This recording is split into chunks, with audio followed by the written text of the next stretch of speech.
আমরা যখন কাউকে জানতে চাই তখন তো তার নাম, তার কাজ, তার ব্যবহার এসব দিয়ে তাকে বুঝি, তাই না? হ্যাঁ, একদম। যেমন ধরুন, একজন বন্ধু কতটা নির্ভরযোগ্য বা একজন সহকর্মী কতটা দক্ষ, এটা না জানলে তার সাথে সম্পর্কটা ঠিক গভীর হয় না। ঠিক। স্রষ্টার ব্যাপারটা অনেকটা সেরকমই। তাকে ভালোভাবে বুঝতে হলে তার নাম আর গুণগুলোর মানে জানাটা খুব জরুরি। আজ আমরা ডক্টর এস.এম.এ. মঈনের লেখা দ্য পারপাস অফ লাইফ বইয়ের পঞ্চম অধ্যায়ের গভীরে যাব আর বোঝার চেষ্টা করব স্রষ্টার নাম ও গুণাবলীর আসল তাৎপর্য। একদম ঠিক বলেছেন। এই আলোচনায় আমরা দেখব এই গুণগুলো জানাটা শুধু একটা একাডেমিক বিষয় নয়, বরং এর একটা গভীর আধ্যাত্মিক প্রয়োজন আছে। আচ্ছা। আমরা কুরআনের সূরা আল হাশরের কয়েকটি বিশেষ আয়াত থেকে বোঝার চেষ্টা করব ঈশ্বরের পরিচয় কতটা অদ্বিতীয়। আর তারপর একেবারে গোড়ায় ফিরে যাব, সূরা আল ফাতিহায়, যেখানে তার কিছু মৌলিক নাম ও গুণের কথা বলা হয়েছে, বিশেষ করে আল্লাহ, রব এবং আর রহমান ও আর রহিম। এই নামগুলোর ভেতরের অর্থগুলো আমরা একটু খতিয়ে দেখব। বেশ আকর্ষণীয় লাগছে। তো চলুন তাহলে শুরু করা যাক। আমার প্রথম প্রশ্নটা খুব সাধারণ। আমরা তো এই পৃথিবীতে স্রষ্টাকে দেখতে পাই না, তাহলে তার গুণাবলী বা অ্যাট্রিবিউটস নিয়ে এত কিছু জানাটা আসলে জরুরি কেন? শুধু বিশ্বাস থাকলেই তো হয়, তাই না? এটা একটা খুব ভালো প্রশ্ন। এর পেছনে কিন্তু খুব গভীর একটা ভাবনা আছে। আধ্যাত্মিক দিক থেকেও এটা খুব গুরুত্বপূর্ণ। প্রথমত, এটা স্রষ্টা সম্পর্কে আমাদের ধারণাকে স্পষ্ট করে। ধোঁয়াশা দূর করে আর কি। হ্যাঁ, একটা অস্পষ্ট ধারণার উপর ভিত্তি করে তো গভীর সম্পর্ক তৈরি করা কঠিন। যখন আমরা জানি যে তিনি ক্ষমাশীল, তখন আমরা তার কাছে ক্ষমা চাইতে ভরসা পাই। যখন জানি তিনি সর্বজ্ঞ, তখন অসৎ কাজ করতে ভয় পাই। ঠিক। এই জ্ঞানটা আমাদের উপাসনার মান বদলে দেয়, কারণ তখন আমরা জানি আমরা কার সামনে দাঁড়াচ্ছি। তার মানে এটা অনেকটা গাড়ির ইঞ্জিন না বুঝে শুধু স্টিয়ারিং হুইল ঘোরানোর মতো। বাহ, সুন্দর উদাহরণ। ইঞ্জিন কিভাবে কাজ করে তা জানলে ড্রাইভিংটা আরও বেশি অর্থপূর্ণ হয়। সম্পর্কটাও তেমনই। যার সাথে সম্পর্ক, তাকে যত ভালোভাবে জানব, সম্পর্কটা তত মজবুত হবে। ঠিক, এই পয়েন্টটাই বইটিতে বলা হয়েছে। লেখক কুরআনের একটি আয়াতের কথা বলেছেন, যেখানে বলা হয়েছে যে পরকালে কিছু ভাগ্যবান ব্যক্তি তাদের প্রভুকে দেখার সুযোগ পাবেন। ও, ঈশ্বরের গুণাবলী সম্পর্কে জ্ঞান, স্রষ্টার সাথে মিলিত হওয়ার যে একটা মানবিক আকাঙ্ক্ষা, তাকে এই পৃথিবীতে বসেই কিছুটা পূরণ করে। আরেকটা আয়াতে বলা হয়েছে, বিশ্বাসীরা বিপদে পড়লে বলে, আমরা ঈশ্বরেরই এবং তার কাছেই ফিরে যাব। হ্যাঁ, ইন্না লিল্লাহি ওয়া ইন্না ইলাইহি রাজিউন। ঠিক। এই বোধটা তখনই শক্তিশালী হয় যখন আমরা তার রব বা রক্ষাকর্তা গুণের ওপর পুরোপুরি আস্থা রাখতে পারি। এই বিষয়টা মাথায় রাখলে ঈশ্বরের পরিচয়ের দিকটা আরও গুরুত্বপূর্ণ মনে হচ্ছে। বইটিতে তো ঈশ্বরের পরিচয়ের জন্য কুরআনের একটি বিশেষ অংশের কথা বলা হয়েছে, তাই না? হ্যাঁ, এবং এটা কোরআনের অন্যতর শক্তিশালী একটি অংশ। সূরা আল হাশরের শেষ ৩টি আয়াতে ঈশ্বরের কিছু নাম ও গুণাবলীর একটি তালিকা আছে, যা তার পরিচয়ের একটা নিখুঁত চিত্র তুলে ধরে। যেমন বলা হয়েছে, তিনি আল্লাহ, তিনি ছাড়া অন্য কোনো উপাস্য নেই। তিনি অদৃশ্য ও দৃশ্যের পরিজ্ঞাতা। তিনি পরম করুণাময়, অসীম দয়ালু। তিনি সার্বভৌম, মহাপবিত্র, শান্তির উৎস, ঈমানের রক্ষক, মহাপরাক্রমশালী। এই শব্দগুলো শুনলেই একটা অন্যরকম অনুভূতি হয়। সার্বভৌম, মহাপবিত্র, এগুলো তো সাধারণ কোনো বিশেষণ নয়। ঠিক এখানেই আসল বিষয়টা। লেখক একটা চমৎকার উদাহরণ দিয়েছেন। আচ্ছা, ভাবুন তো, আপনি একটা বড় কনফারেন্সে গেছেন। সেখানে বড় বড় সিইও, বিজ্ঞানী বা নেতারা নিজেদের পরিচয় দিচ্ছেন। কেউ কি মঞ্চে উঠে বলতে পারে, নমস্কার, আমি অমুক, আমি সার্বভৌম, আমি মহাপবিত্র এবং আমিই সৃষ্টির উৎস? অসম্ভব। শুনতেও তো অদ্ভুত লাগবে। লোকে ভাববে মাথা খারাপ হয়ে গেছে। কোনো সৃষ্টির পক্ষে ধারণ করা সম্ভবই নয়। বুঝতে পেরেছি। এই উদাহরণটা আমাদের একটা সাধারণ ভুল ধরিয়ে দেয়। আমরা অনেক সময় মানুষের গুণাবলী, যেমন দয়ালু বা ক্ষমতাবান, ঈশ্বরের ওপর আরোপ করি। কিন্তু এই আয়াতগুলো বলছে যে তার গুণাবলী আমাদের ধারণারও ঊর্ধ্বে। তার মানে তাঁর দয়া আর মানুষের দয়ার মধ্যে আকাশ-পাতাল তফাৎ। একদম। ঈশ্বরের পরিচয় এতটাই অদ্বিতীয় যে মানুষের পক্ষে তা পুরোপুরি ধারণ করাও সম্ভব না। এই ধারণাটা মাথায় রেখে যদি আমরা কুরআনের একেবারে শুরুতে যাই, সূরা ফাতিহায়, তাহলে সেখানে ব্যবহৃত নামগুলোর অর্থ নিশ্চয়ই আরও গভীর মনে হবে। অবশ্যই। সূরা ফাতিহার শুরুতেই আসে আল্লাহ নামটি। এই একটি নামই একেশ্বরবাদের মূল ভিত্তি। এটি বহু ঈশ্বরবাদের ধারণার সম্পূর্ণ বিপরীত। বহু ঈশ্বরবাদের ধারণায় তো বিভিন্ন কাজের জন্য বিভিন্ন দেবতা থাকে, তাই না? জি, জ্ঞানের জন্য একজন, শক্তির জন্য আরেকজন। হ্যাঁ, আর তাদের মধ্যে ক্ষমতার একটা সীমাবদ্ধতাও থাকে।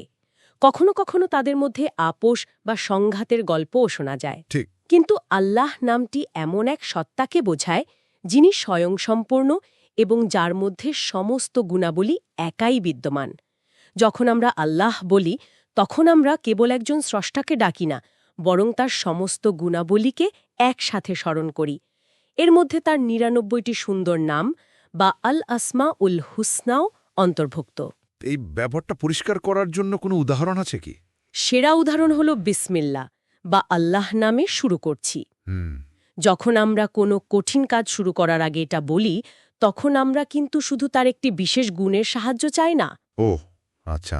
যেমন আমরা বলি না, পরম করুণাময়ের নামে শুরু করছি বা সর্বজ্ঞের নামে শুরু করছি। আমরা বলি আল্লাহ নামে। যার মানে হলো আমরা তার করুণা, জ্ঞান, শক্তি, প্রজ্ঞা, তার সমস্ত গুণের সাহায্য একসাথে প্রার্থনা করছি। ঠিক, এই একটি নামের মধ্যেই সবকিছু চলে আসে। এটা দারুণ একটা দৃষ্টিকোণ। আল্লাহ নামের পরেই আসে রব শব্দটি। বইটিতে বলা হয়েছে এটা আল্লাহর ৯৯টি নামের তালিকাভুক্ত নয়, কিন্তু এর গুরুত্ব শায়দ তার থেকেও বেশি। অপরিসীম গুরুত্ব। রব শব্দটির বেশ কয়েকটি অর্থ আছে: প্রভু বা মালিক, পালনকর্তা, পোষণকারী এবং রক্ষাকর্তা। অনেকগুলো অর্থ।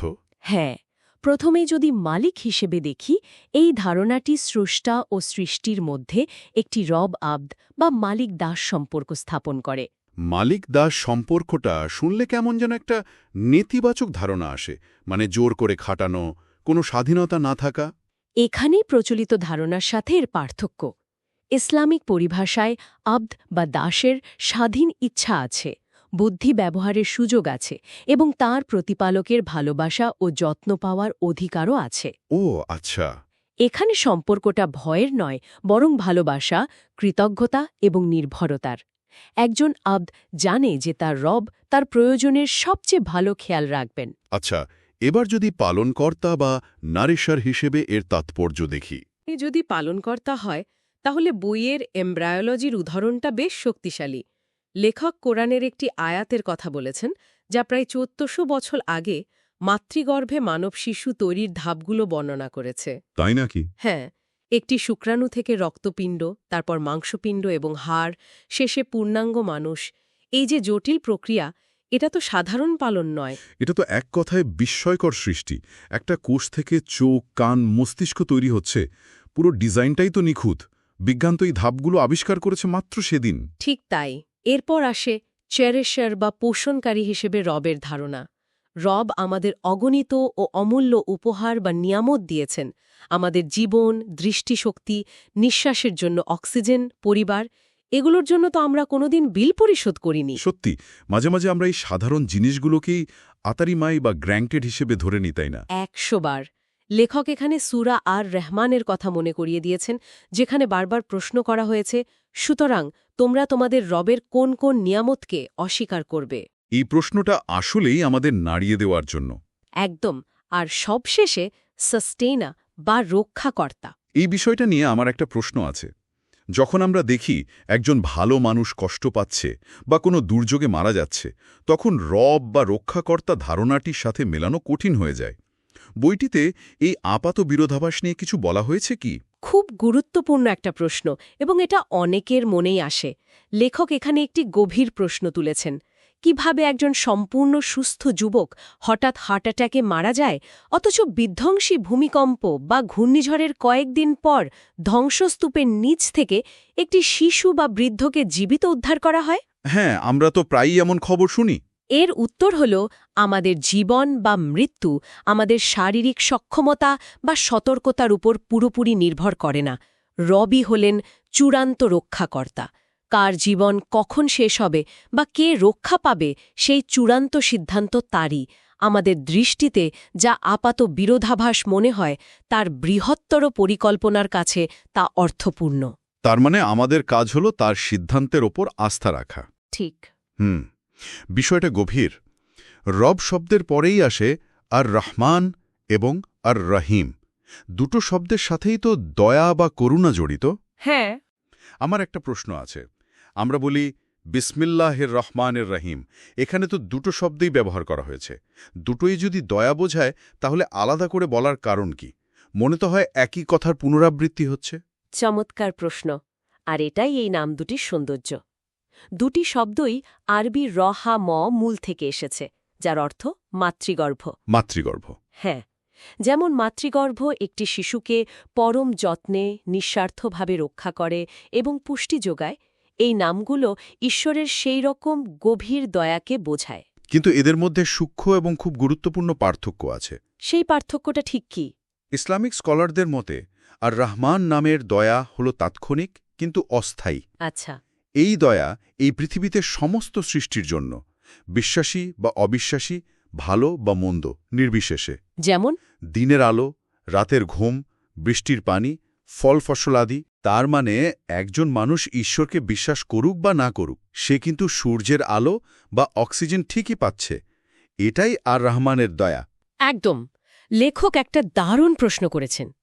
পৃথিবীর সব বিজ্ঞানীরা মিলে কি আরেকটি সূর্য তৈরি করতে পারবেন যা বিলিয়ন বছর ধরে শক্তি দেবে? না, তা তো সম্ভব নয়। বা ভাবুন, ক্যালিফোর্নিয়ার মতো জায়গায় যখন দাবানল লাগে তখন হেলিকপ্টার দিয়ে পানি ফেলে সেই আগুন নেভানো কতটা কঠিন আর ব্যয়বহুল। অথচ আল্লাহর বৃষ্টিবর্ষণ কতটা সহজ, নিখুঁত আর সর্বব্যাপী। এটাই আর রহমানের শক্তির প্রকাশ। বাহ, এটা তো অসাধারণ একটা ব্যাখ্যা। তার মানে পৃথিবীর সব সুযোগ সুবিধা যা আমরা ভালো মন্দ সবাই পাচ্ছি, সেটা হলো আর রহমানের প্রকাশ। তাহলে আর রাহিম কি? আর রাহিম নামের দয়া হল স্থায়ী কিন্তু নিয়বাজা তত তাৎক্ষণিক। স্থায়ী কিন্তু তাৎক্ষণিক নয়। হ্যাঁ, স্কলারদের মতে এই দয়া মূলত পরকানের জন্য সংরক্ষিত এবং এটি বিশেষভাবে বিশ্বাসীদের জন্য। এই পৃথিবীতে একজন সৎ মানুষ অনেক কষ্ট পেতে পারে বা একজন অপরাধী হয়তো শাস্তি এড়িয়ে যেতে পারে, কারণ এই পৃথিবীটা পরীক্ষার জায়গা, চূড়ান্ত প্রতিদানের জায়গা নয়। ঠিক। কিন্তু পরকালে পরম ন্যায়বিচার নিশ্চিত হবে, আর সেদিন বিশ্বাসীরা আল্লাহর আর রহিম নামের গুণের কারণে তার বিশেষ ও চিরস্থায়ী দয়া লাভ করবে। আমি আগে কখনো এভাবে ভাবিনি। তার মানে আর রহমান হল এই পৃথিবীর জন্য ঈশ্বরের সাধারণ দয়া, আর রহিম হল পরকালের জন্য তার বিশেষ দয়া। দুটো একসাথে বলার মাধ্যমে সম্পূর্ণ চিত্রটা ফুটে ওঠে। ঠিক ধরেছেন।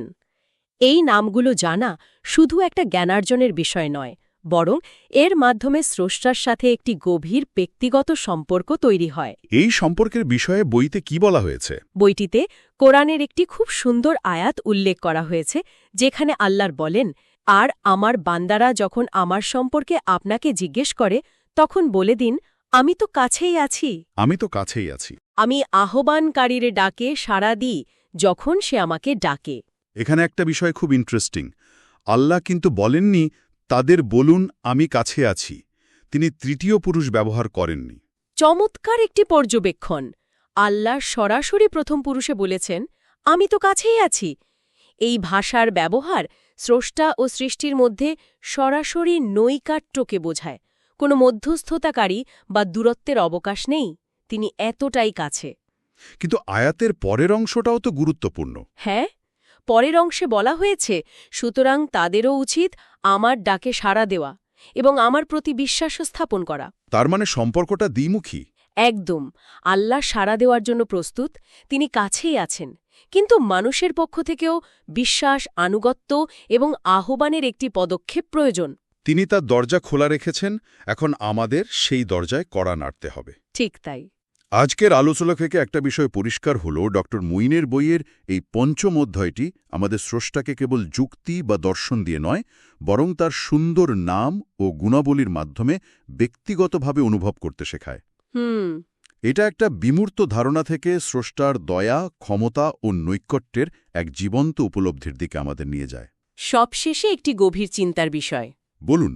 অধ্যায়টি আমাদের দেখিয়েছে ঈশ্বর কিভাবে নিজেকে আমাদের কাছে পরিচয় করিয়ে দেন। তিনি পরম দয়ালু, তিনি রক্ষাকর্তা, তিনি সার্বভৌম। এখন ভাবনার বিষয় হল, আমাদের প্রতিদিনের কাজ, কথা এবং চিন্তা দিয়ে আমরা নিজেদেরকে তার কাছে কিভাবে পরিচিত করছি। বাহ, যখন আমরা রব বা রক্ষাকর্তা বলে ডাকি তখন আমাদের জীবনে কি সেই গভীর আস্থার প্রতিফলন ঘটে? যখন আমরা আর রাহিম বা পরম দয়ালুর কাছে দয়া চাই তখন আমরা কি নিজেরা অন্যদের প্রতি দয়া প্রদর্শন করি? এই প্রশ্নগুলোই আমাদের আত্মোপলব্ধির দিকে নিয়ে যাবে।